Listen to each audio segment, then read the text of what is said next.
కృపగల దేవ, దయామయుడ, ప్రేమస్వరూపి, సర్వోన్నతుడ, సమస్తము చేయగలిగిన మా గొప్ప తండ్రి అయినా ఇదిగో ప్రభువ, ఈ శుభ శుక్రవార దినములో మధ్యాహ్న వేళలో తండ్రి నాయన యేసయ్య నీ మాటలు మాట్లాడడానికి సమయాన్ని మాకు ఇచ్చినందుకు నీకు వెనులేని కృతజ్ఞతాస్తుతులు చెల్లించుకుంటున్నామయ్యా.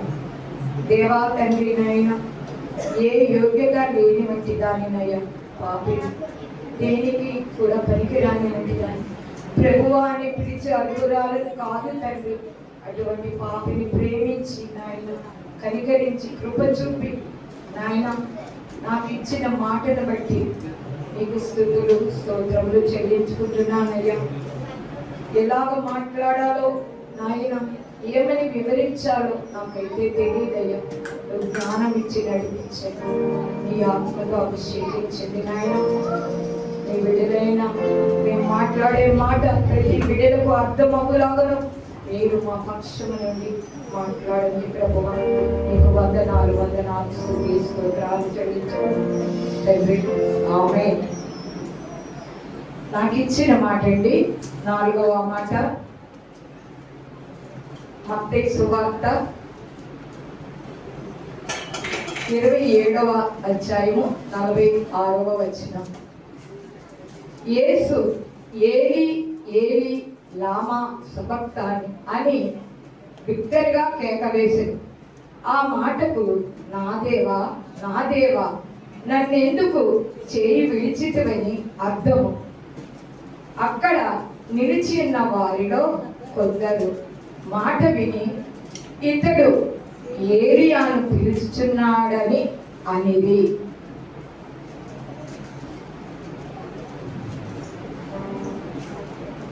మొదటిగా 7 మాటలు మీకు వీలైతే రాసుకోండి. మొదటి మాట ప్రేమ, 2వ మాట పరదేశంలో ఉంటాము, 3వది రక్షణ, 4 నాకు ఇచ్చిన మాటలో ప్రాయశ్చిత్తము బాధ్యత, 5 బాధ, 6 విజయము, 7 నిశ్శబ్దము.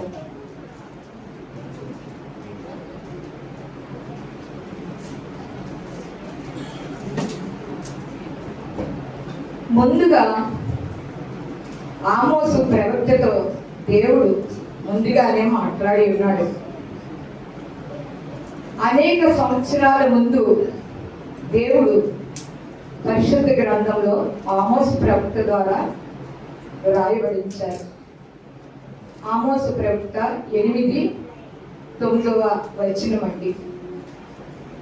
ప్రభువైన యెహోవా సెలవిచ్చినదేమనగా, ఆ దినమని నేను మధ్యాహ్న కాలమందు సూర్యుని అస్తమింపజేయుదును, పగటి వేళను భూమికి చీకటి కమ్మ చేయుదును. ఆమోస్ ప్రవక్త ముందుగానే ప్రవక్త మాట్లాడి ఉన్నారు పరిశుద్ధ గ్రంథం ద్వారా. అదే మాట మార్కు సువార్త 15:33-34 వచనాలు చూడండి. మధ్యాహ్నము మొదలుకొని 3 గంటల వరకు ఆ దేశమంతటా చీకటి కమ్మెను. 3 గంటలకు యేసు ఎలోయి ఎలోయి లామా సబక్తాని అని బిగ్గరగా కేక వేసెను. ఆ మాటకు నా దేవా నా దేవా నన్నెందుకు చేయి విడిచితివని అర్థము. దగ్గర నిలిచిన వారిలో కొందరు ఆ మాట లేని ఏలియాను పిలుచుచున్నాడని. దేవుడు నా దేవా నా చేయి ఎందుకు విడిచితివని దేవుడే తన తండ్రిని అడుగుచున్నాడు. ముందుగా యేసయ్య ఈ లోకంలోకి వచ్చి 3 మాటల్లో మనకి అంతా దేవుడు ఏమేం చేశారో, సువార్త ఎలా ప్రకటించారో, ఎలా ప్రేమించారో, ఎలా ఆపదలో ఉన్న వాళ్ళని ఆదుకున్నారో, ఎలా తల్లిదండ్రులకి విధేయులయ్యారో అన్నీ నేర్పించారు. మీరు బాధ్యత కలిగి ఉండండి. ఇదిగో నేను ఈ లోకానికి వస్తున్నాను, కానీ మీతో నేను కడ వరకు నేను ఉండను. నా సమయము మీకు తెలియపరుస్తున్నాను. నేను వెళ్ళేటప్పుడు ఏమేమి చేస్తున్నానో మీరు కూడా నన్ను బట్టి నడుచుకున్న బిడ్డలు ఈ విధముగా మీరు నడవండి అని చెప్పారు. దేవుడు తండ్రి దగ్గర ఎంతగానో మాట్లాడుతున్నారు. యేసయ్య, నా దేవా నన్ను ఎందుకయ్యా చేయి విడిచితివి? నేను ఏ పాపము చేయలేదే, ఏ దోషము చేయలేదే, ఏ అపరాధము చేయలేదే, అయినా నన్ను వీళ్ళు నాకు సిలువకు అప్పగించారు అని తండ్రిని వేడుకుంటున్నారు. ఎందుకంటే ఆయన ఈ లోకంలోకి వస్తేనే మనకి ఆయన గురించి తెలుసుకుంటాం. ప్రతి సంవత్సరము మనము ఆయన గురించి తెలుసుకుంటూనే ఉన్నాం. ఎందుకంటే 40 రోజుల్లో ఆయనకి దగ్గరగా ఉంటాము. ఈ 40 రోజులు అయిపోయాక మనకి నచ్చితే వస్తుంటాం, లేకపోతే లేదు. ఈ 40 రోజుల క్రమం తప్పకుండా దేవుని యందు మనం సమర్పించుకున్నాం కనుక కంటిన్యూగా ఎంత కష్టమైనా సరే ఆయనకు మాట ఇచ్చామంటే నెరవేర్చుకోవాలి. అంత బాధున్నా ఏమన్నా ఆయన మన కోసం ఎంతో వేదన పడ్డారు. ఇది గుడ్ ఫ్రైడే అంటే మంచి శుక్రవారం, శుభ శుక్రవారం. ఆయన ఎన్నో మన పట్ల మంచి పనులు చేసే మంచి దేవుడు. దేవుడు లోకాన్ని ఎంతో ప్రేమించే కాగా తన అద్వితీయ కుమారుని పుట్టిన వాని యందు విశ్వాసముంచు ప్రతి వాడును నశింపక నిత్య జీవం పొందినట్లు ఆయనను అనుగ్రహించెను. ఎందుకంటే దేవుడు లోకాన్ని ప్రేమించారు గనక, ఆ లోకంలో మనం ఉన్నాము గనక ఆయన అద్వితీయ కుమారుడు పుట్టిన వాని యందు విశ్వాసం ఉంచాలి. మనం దేవుని నమ్ముకున్నామంటే నమ్ముకోవడం ఎగతాళిగా కాదు. ఆయన యందు మనం నమ్మిక విశ్వాసంతో మనము ముందుకు సాగాలి. కష్టమైన, నష్టమైన, వేదనైన, బాధైనా, ఏదైనా సరే ఆయన మన పట్ల ఉన్నాడు. మనకు భయం ఎందుకు? మత్తయి సువార్తలో 27 అదే 45-46 యేసు ఏలీ ఏలీ లామా సబక్తానని బిగ్గరగా కేకవేసిన ఆ మాటకి నా దేవా నన్నెందుకు చేయి విడిచితివని అర్థము. అదే మాట మార్కు సువార్తలో ఉంది. అదే మాట కీర్తన 1వ అధ్యాయంలో ఉంది. 3 మాటలు మాట్లాడాడు దేవుడు. నా దేవా కీర్తన 22 వచనం. అదే మార్కు 15:33-34 ఉంది. అదే మాట మళ్ళీ మత్తయి 45-46 ఉంది. దేవుడు ఎన్నిసార్లు తండ్రిని వేడుకుంటున్నాడు? ఇది ప్రశ్న. అక్కడ ఏం జరిగిందని తెలుసుకోవాలంటే 2000 సంవత్సరాల ముందే ప్రవక్తలు ప్రకటించారు. ఈ విధంగా ఈ లోకంలో ఇలా జరుగుతుందని. మీకు చిన్న కథ చెప్తాను నేను. నా దేవా నా చెయ్యి ఎందుకు విడిచితివని తండ్రిని అడుగుతున్నాడు యేసుక్రీస్తు కుమారుడు. అలాగే అబ్రహాము, ఇస్సాకు. అబ్రహాముకి లేక పుట్టిన కుమారుడు అండి ఇస్సాకు. ఎన్ని సంవత్సరాలకో ఆయనకి బహుమానం ఇచ్చాడు. అదే బహుమానాన్ని యేసు ప్రభు వారు బలి కోరుకున్నారు. అయితే అది అడిగారు కానీ ఆయన బలి కోరేవాడు కాదు, ప్రాణం పోసేవారు ఎవరికైనా సరే. ఇస్సాకు తండ్రిని అడుగుతున్నాడు, నాన్న నన్ను ఈ కొండ మీదకి, కలువరి కొండ మీదకి తీసుకెళ్తున్నావు కదా, దేనికి నాన్న అని కుమారుడు అబ్రహాముని అడుగుతున్నాడు. దానికి సమాధానము అబ్రహాముకి రాలేదు. ఇస్సాకు తండ్రికి ఎలా చెప్పాలో అబ్రహాముకి తెలియలేదు. ఇస్సాకు చేయి పట్టుకొని ఇస్సాకు నడిచాడు, తండ్రి చేయి పట్టుకొని. యేసు ప్రభు ఎక్కడైతే సిలువ వేయడానికి తీసుకుని వెళ్ళారో ఆ సిలువ వేసే స్థలము అదే కల్వరి కొండ, అదే మోరియా పర్వతము, అక్కడే యెరూషలేము పట్టణం కట్టబడింది. ఈ సిలువ వేయడానికి ఇస్సాకును తీసుకెళ్ళినప్పుడు తండ్రి మాటకి లోబడి తండ్రి చేయి పట్టుకొని ఎలా చెప్తే అలాగే తండ్రి వెనక తిరిగారు. ఇస్సాకు, నాన్న గొర్రెపిల్ల అన్నావు, ఏది గొర్రెపిల్ల అంటే యెహోవా ఇవే చూసుకుంటారు నాన్న, యేసు ప్రభువే చూసుకుంటారని చెప్పారు. అప్పుడు అబ్రహాము దేవుని మాటకి విధేయుడయి కొడుకుని కాష్టం కర్రల పైన పడుకోబెట్టి కట్టి అన్నీ చేసి దేవుడికి ఇచ్చిన మాట నెరవేర్చాలి కదా అని ఆ మాట ప్రకారము ఆయన కట్టి ఎత్తే సమయానికి అబ్రహామా నీ కుమారుని కిందకి దించుకో అని దేవుడు ఆజ్ఞాపించాడు. ఎంత మంచి దేవుడండి నిజంగాని.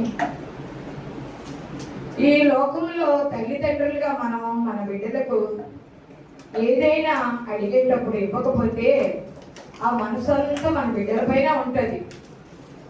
మనకి ఉందో లేదో బిడ్డలకి తెలియదు, కానీ ఆ వస్తువులు అడుగుతారు. మన పరిస్థితిని బట్టి బేగా ఇవ్వలేము ఆ బిడ్డలకు, కానీ మన మనసు ఆ బిడ్డలపైనే ఉంటుంది. అయ్యో నా కుమార్తె అడిగింది, నా కుమారుడు అడిగాడు, నేను వాళ్ళకి ఇవ్వాలి. అప్పుడే ఆ ఇచ్చి పుచ్చుకోవడంలో తల్లిదండ్రుల ప్రేమ, ప్రతి విషయంలో ఇరుగు పొరుగు వాళ్ళ ప్రేమ, తల్లిదండ్రుల ప్రేమ, అన్ని ప్రేమలు మనం పొందుకుంటాం. ఏది ఇందులో మనము లేకపోయినా మనం వేసే నమ్ముకున్నా కూడా వ్యర్థమే. మనకు ఉన్న దాంట్లోనే ఆ నిమిషానికి ఆ ఇంటికి ఆ చుట్టూ వచ్చారంటే మనం ఏం చేస్తాము, మనం మానేసైనా వారికి భోజనం పెట్టగలుగుతాం. ఆ భోజనం సమయంలో వస్తే మనం ఆకలితో ఉన్నా పర్వాలేదు, ఆ వ్యక్తికి కడుపు నింపాలి.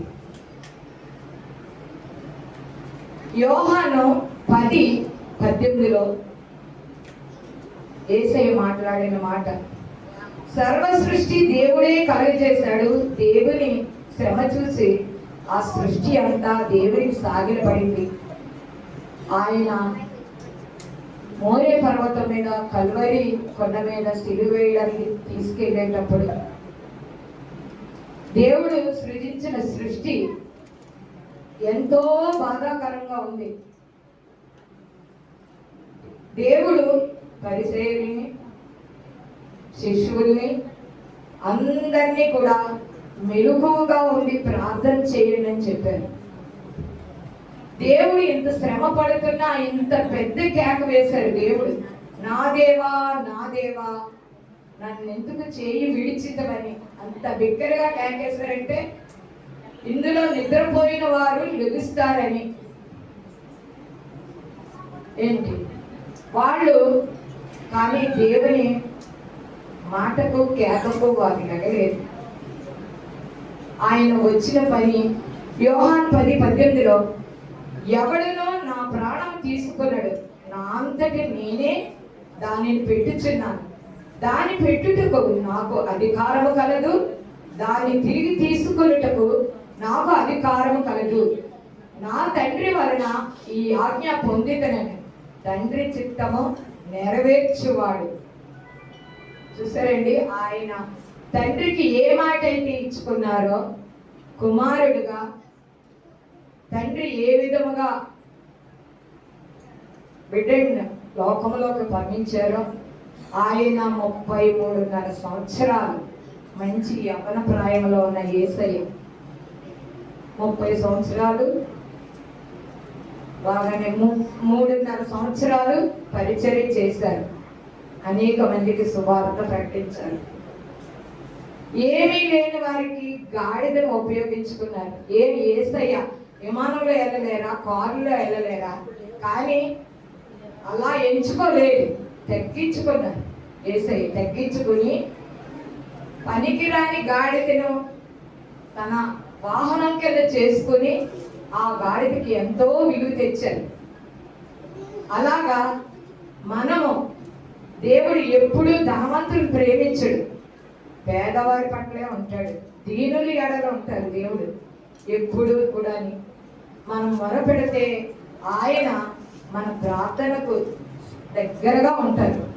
కానీ మనం మొరపెట్టలేము, ఆయన ప్రార్థనలో ఉండలేము. ఎంతైనా సరే టీవీకి సెల్లులకి మనం ముందుగా ప్రిఫరెన్స్ ఇస్తాం, ప్రేయర్కి చూద్దాంలే అనుకుంటాం. కానీ దేవుడు అలా చెప్పడం లేదు. మీ సమస్యలు పోవాలన్నా, మీ కష్టాలు పోవాలన్నా నేను మిమ్మల్ని సృజించాను. నేను మీకు పైకి తేవాలంటే మీరు నా యందు భయభక్తులు కలిగి, విశ్వాసము కలిగి, మెలకువ కలిగి, మీ సమస్యల కొరకు, మీ శోధనల కొరకు, మీ బిడ్డల కొరకు మీరు ప్రార్థన చేయండి అనుక్షణం. ఎందుకంటే ఇది రాకడ సమయం. ఎలా వస్తాడో దేవుడు రాకడ సమయాన్ని కొన్ని సూచనలు చూపిస్తున్నారు. మనం ఎన్నో వింతలు చూస్తున్నాం, భయంకరమైన దినాల్లో ఉంటున్నాం. ఎలాంటి దినాల్లో మనము ఈ విధముగా ఉన్నామంటే ఆయనకి మనం ఏమిచ్చినా రుణము తీర్చలేము. ఆయన ఉచితమైన కృప మన మీద ఉంది ఎల్లప్పుడూ. ఎందుకంటే ఫ్రెండ్స్ కొన్నాళ్ళు మాట్లాడతారు, కొన్నాళ్ళు వదిలేస్తారు. అలాగే మన బంధువులు కూడా మనకి డబ్బు ఉంటేనే మన దగ్గరికి వస్తారు. మన దగ్గర డబ్బు లేనప్పుడు వారికి ఏమైనా మనం సహాయం అడుగుతామని మనల్ని వాళ్ళు అసలు పట్టించుకోరు ఎవరు కూడా. అదే మనకి డబ్బు ఉందనుకోండి, మనం వాళ్ళ అక్కడి దగ్గరికి వెళ్ళవసరం లేదు, ఫోన్ నెంబర్ అడిగి మరి మనకు ఫోన్ చేస్తారు. ఎందుకంటే అప్పుడు మనం కనిపిస్తాం, మనకి ఇప్పుడు కనిపించదు. అదే సిచ్యువేషన్ నాలో అయితే జరిగింది నిజంగానే. ఇప్పుడు నేను ఎక్కడున్నానో అందరూ పలకరిస్తారు. ఒకప్పుడు నేను ఎక్కడున్నానో నా పరిస్థితి నా దేవుడే మార్చాడు, కానీ నా బంధువులు ఎవరు కూడా నన్ను సహాయం చేయలేదు. అంటే నేను సహాయం కోరుకుంటానమ్మా అని నాకైతే మాట్లాడేవారు కాదు. కానీ నా దేవుడు నన్ను ఉన్నతమైన స్థితిలో, నా స్థితిని బట్టి నాకు చాలు ఇలా ఉంచారంటే. అపోస్తలుల కార్యములు 4:31. వారు ప్రార్థన చేయగానే వారు కూడి ఉన్న చోటను కంపించడం. అప్పుడు పరిశుద్ధాత్మతో నిండిన వారై దేవుని వాక్యమును ధైర్యముగా బోధించిరి. చూడండి, ఎవరైనా దేవుని వాక్యాన్ని బోధించాలన్నా, పాట పాడాలన్నా, వాక్యం చదవాలన్నా, ప్రార్థన చేయాలన్నా కొంచెం ఒడిదుడుకులుగా ఉంటుంది. అంటే మనకి ధైర్యం చాలదు, భయం పుడుతుంది. రోజు రోజు మనం దేవుల్లో ఉన్నాం అనుకోండి, ఆటోమేటిక్గా దేవుడు ఇచ్చేస్తాడు ధైర్యం. ఒకప్పుడు మనం ఏ ప్రార్థన మనకు రాదు, మనకు వచ్చినేంటి రాదు. కానీ ఆ దేవుడు ఇచ్చిన ధైర్యాన్ని బట్టి మనం ఎలా సాగుతున్నామో అన్నింటిలోని ఎవరు ప్రార్థన చేయమన్నా లభిస్తున్నారు, చేస్తున్నారు, వాక్యం చదవమన్నా చదువుతున్నారు, పాట పాడమన్నా పాడుతున్నారు. అది ఎవరిచ్చారు? దేవుడు. ఆ ధైర్యాన్ని ఇవ్వబట్టే మనం ముందుకు సాగాలి. అలాగే యోహాను 8:29 ఒక మాట ఇచ్చారు. నన్ను పంపిన వాడు నాకు తోడై ఉన్నాడు, ఆయనకి ఇష్టమైన కార్యము నేను ఎల్లప్పుడూ చేయుదును గనక ఆయన నన్ను ఒంటరిగా విడిచిపెట్టలేదని చెప్పాను. చూడండి, మనల్ని పంపిన వాడు నాకు తోడై ఉన్నారు. ఎవరు? ఆ యేసయ్యే. ఆయనకి ఇష్టమైన కార్యములు మనం ఎల్లప్పుడూ చేస్తే ఆయన ఎప్పుడు మనల్ని ఒంటరిగా చేయడు. ఎందుకంటే మన పక్షాన ఆయన ఉన్నారు. మనకు వదిలేసిన బంధువులందరూ మన చుట్టూ వస్తారు, ఇరుగు పొరుగు వాళ్ళు వస్తారు. అప్పుడు మనం ఒంటరిగా ఎప్పుడూ ఉండము. మనం వేరే మనకందరూ స్నేహితులు. అలాంటప్పుడు ఆఖరి సమక్షంలో దేవుడు ఎంతో వేదన పడి తండ్రితో ఇవన్నీ చెప్పి, తండ్రి నువ్వు చెప్పిన మాటలన్నీ నేను ఈ లోకంలోకి వచ్చి అన్నీ చేసి చూపించాను, ఇదిగో నా పని పూర్తి చేశాను, నా సమయం అయిపోయేది, నా సమయానికి నీ మాటకి నేను లోబడి ఈ లోకానికి వచ్చి సంపూర్తిగా సమయాన్ని అంతా పూర్తి చేశాను. నీ చిత్తమైతే నన్ను నీ యొద్దకు చేర్చుకోవాలని దేవుడు తండ్రిని వేడుకున్నాడు. నా దేవా, నా దేవా, నా చేయి ఎందుకు విడిచితువని అంత మిట్ట మధ్యాహ్న కాలంలో మేము చేసిన పాపముల కొరకు నిజంగా ఆయన మనందరి కొరకు బలియాగమయ్యారు. ఎందుకంటే మన చెయ్యి పట్టుకోవడానికి ఆయన చెయ్యి విడిచారు. మనం సిద్ధంగా ఉండాలి. మనం ఎప్పుడు ఆయన చేయి పట్టుకుంటే మనకి ఏ అపాయం కూడా రాదు, ఏ ప్రమాదం కూడా రాదు. ఎందుకంటే ఆయన చేతిలో అంత దీవెన, ఆశీర్వాదం, అంత వెలుగున్నది. వెలుగైన దేవుడు ఇప్పుడు తన మిట్ట మధ్యాహ్న వేళలో సూర్యుడు అందరూ కూడా సమయానుకూలంగా లేకుండా ఆయన శ్రమ పడుచున్నారు గనక సర్వ సృష్టి చీకటిలో ఉన్నది. ఎందుకంటే మనం ఉండేది ఇది కృపకాలం, ఇది వసంతకాలం, ఇది చిగురించే కాలము.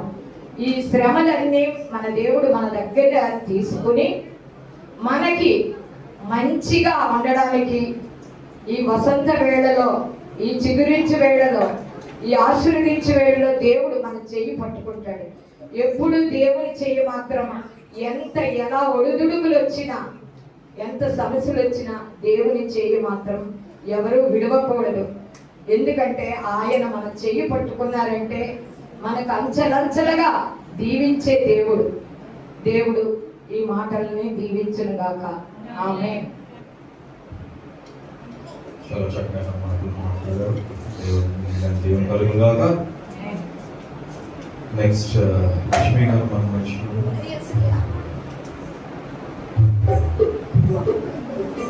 లక్ష్మి గారు సిద్ధపడుచుండగా మన రత్నబాయి ఉన్నారు, పాడుకోవడం. 5వ మాట.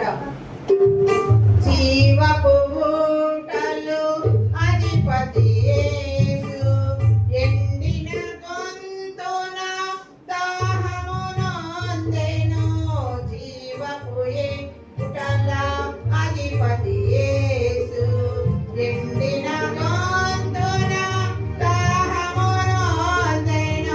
దైవ కుమారుని యాతన చూచి, దైవ కుమారుని యాతన చూచి, ప్రకృతి పాడెను కన్నీటి రాగం.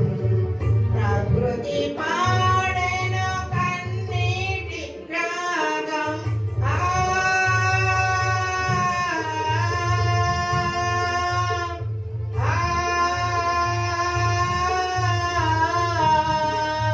సిలువ వీణపై సప్తస్వరాలు, కరుణా సుధరస సందేశాలు.